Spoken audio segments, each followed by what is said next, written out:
በኢትዮጵያ በቅርቡ የወጡና በረቂቅ ላይ ያሉ አዋጆች የህጎች ሁሉ መሰረት የሆነውን ህገ መንግስቱን ይጣረሳሉ በሚል የህግ አውጪው አካል የህዝብ ተወካዮች ምክር ቤት አባላት ጭምር ሲናገሩ በተደጋጋሚ ይደመጣሉ። ለማሳያም በጥር መጨረሻ የጸደቀው በገዢው ብልጽግና ፓርቲ አባላትም ጭምር ህገ መንግስቱን ይጣረሳል የሚል ከፍተኛ ትችት ቀርቦበት የነበረው የአጠቃላይ ትምህርት አዋጅ አንዱ ነው።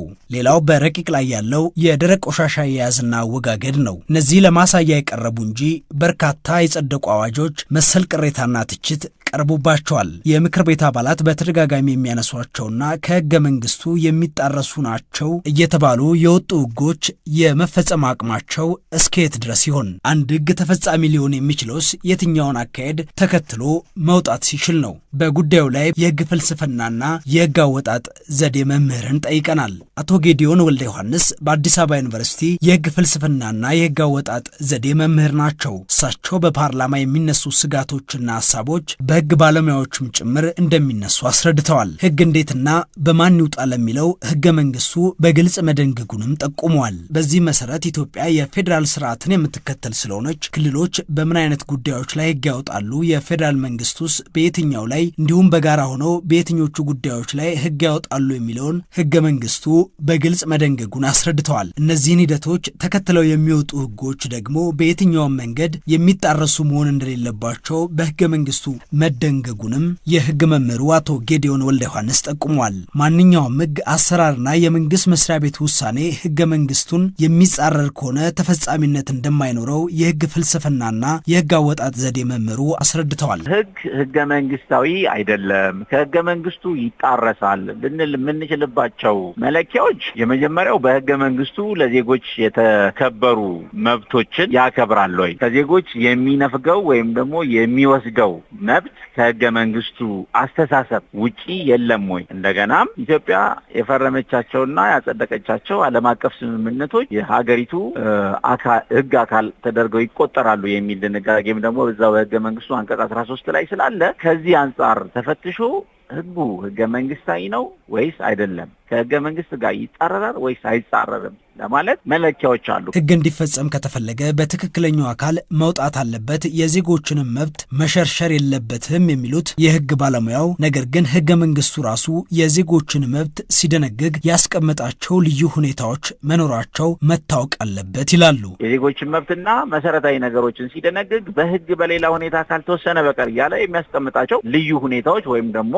ኤክሰፕሽንስ አሉ። ለምሳሌ መጥቀስ ብንፈልግ የንብረት መብት፣ ማንኛውም ሰው የንብረት መብት አለ፣ ንብረት የማፍራት መብት አለው። ነገር ግን ይሄ መብት በህግ ሊገደብ ይችላል፣ የህግ ክልከላ ሊደረግበት ይችላል። ይሄንን በጣሰ መልኩ ህግ ሲወጣ ነው ህገ መንግስታዊ አይደለም፣ ስለዚህ ተፈጻሚነቱ አነጋጋሪ ነው የሚባል። ከህገ መንግስት አንጻር ስንመለከተው ህጎች ላይፈጸሙ የሚችሉት ህገ መንግስታዊ ካልሆኑ ነው። በአዲስ አበባ ዩኒቨርሲቲ የህግ ፍልስፍናና የህግ አወጣጥ ዘዴ መምህሩ አቶ ጌዲዮን ወልደ ዮሐንስ በህግ ፍልስፍና ህጎች ሊወጡ ይችላሉ፣ መንግስትም ይህን ህግ አወጣው ብሎ ዜጎችን ሊያስገድድ ይችላል። ነገር ግን ይህ ህግ ነው ወይ? በትክክል ሊፈጸምስ ይችላል ወይ? ዜጎችስ የሚያከብሩት እንዴት ሲሆን ነው የሚለውን አቶ ጌዲዮን የጀርመኑን የህግ ሊቅ በመጥቀስ የአንድን ህግ ትክክለኝነት መለኪያ እንደሚከተለው አስቀምጠዋል። የመጀመሪያው ህግ ዜጎች ሊረዱት የሚችሉ መሆን መቻል አለበት። የሚወጣው ዜጎችን ለመግዛት፣ ለማስተዳደር፣ መብታቸውን ለማስፈጸም ግዴታ ለመጣል ስለሆነ አንደርስታንድ ሊያደርጉት ሊረዱት በሚችሉ ቋንቋ መጻፍ መቻል አለበት። ሁለተኛው ህግ ለህብረተሰቡ ወይም ለሚገዛቸው ዜጎች በአጠቃላይ ነው የሚወጣው።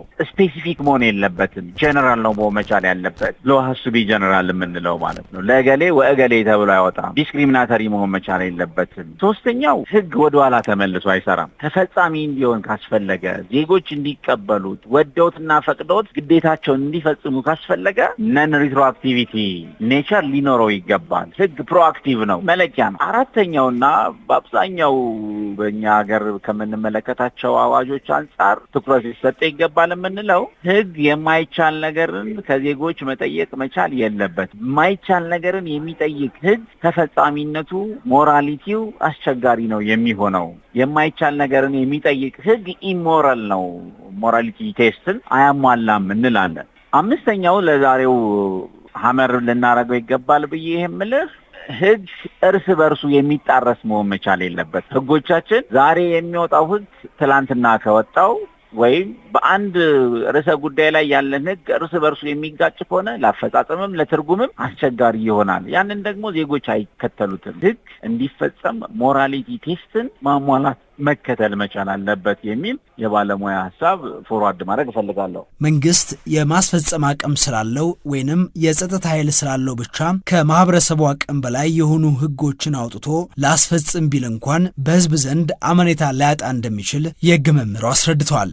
አዲስ ህግ ሲያወጣ ሲያሻሽል የነበረውን ሲሽር በእነዚህ በሚሽራቸውና በሚያሻሽላቸው አዲስ አድርጎ በሚተካቸው ህጎች መካከል ያለውን ጠንካራ ጎን፣ ደካማ ጎን እንዲሁም ህጉን ለማውጣት አመክንዮ የሆኑትን መሰረታዊ ነገሮች መሬት ላይ ወርዶ በማጥናት መሆን መቻል አለበት። ለምሳሌ ህገ መንግስቱ የሚሻሻል ከሆነ ይሄ ጉዳይ ይፈጸማል የምትል ከሆነ ህገ መንግስቱ ሳይሻሻል አይፈጸምም ማለት ነው። የሚመረጠው ይሁንታውን የሚያገኘው በዜጎች ነው። ዜጎች ይሁንታውን ሲሰጡት ነው ፐርፔቹዋሊቲ ኦፍ ዘ ገቨርንመንት የሚረጋገጠው። ነገር ግን የሚወጡት ህጎች በማህበረሰብ ውስጥ ያለውን እውነታ የማያረጋግጡና የሚያስቸግሩ በማህበረሰቡ ላይ ከባድ ነገርን የሚያመጡ ከሆነ አንሬስት ይኖራል፣ አለመግዛት ይኖራል፣ ሶሻል ዲስኦቢዲየንስ ይኖራል። ያ እንዳይሆን